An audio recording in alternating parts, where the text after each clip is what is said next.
ऊपर से देखें तो ये किसी जन्नती दुनिया का मंजर है।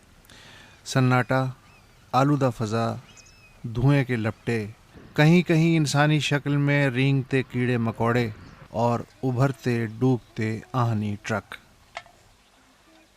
और फिर कचरे की ये वादी उबूर करती हुई हमारी गाड़ी, और इस वादी के किनारे गोठ उमर की ये बस्ती, और इस बस्ती में बैक्टीरियाज की तरह पैदा होने वाले इंसान और बच्चे और फिर उनके बच्चे।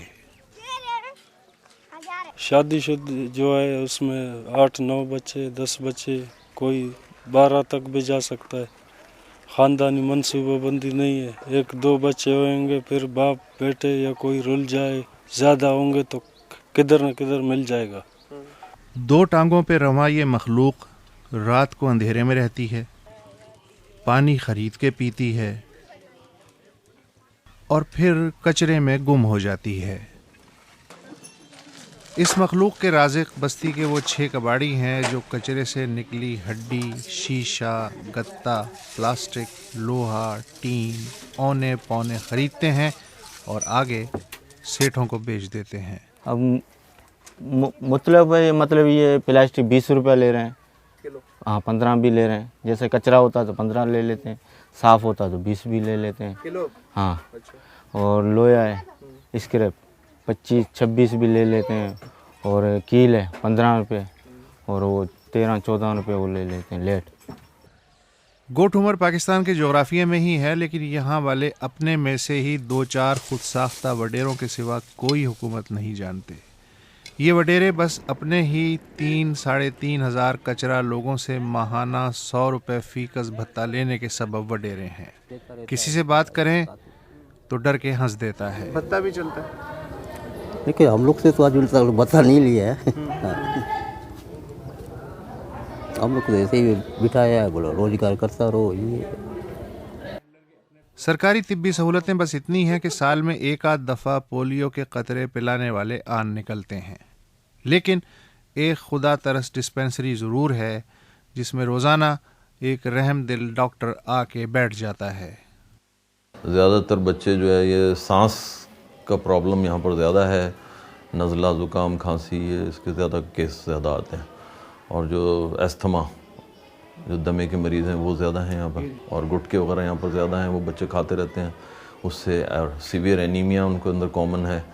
और अक्सर बच्चे कचरे में बेयर फुटेड मूव करते हैं तो वो फॉरेन बॉडीज़ वगैरह प्रिक हो जाती हैं, और अक्सर कांच टूटी हुई पड़ी होती है, उससे कट जाते हैं पैर वगैरह, तो वो ज़ख़म हो जाते हैं। वो इलाज नहीं कराते अक्सर, तो वो फिर पक जाते हैं, और उसके बाद बाद दफ़ा कीड़े तक पड़ गए हैं उनके अंदर जो हमारे पास आए हैं, वो भी हमने निकाले हैं, उनका इलाज किया और सही किया उनको। ये डिस्पेंसरी अल खैर सेकेंडरी स्कूल के अंदर कायम है, जिसमें 300 खुशकिस्मत बच्चे पढ़ते हैं, मगर इनमें गोठ उमर से कम और इर्द गिर्द के गोठों के बच्चे ज़्यादा हैं।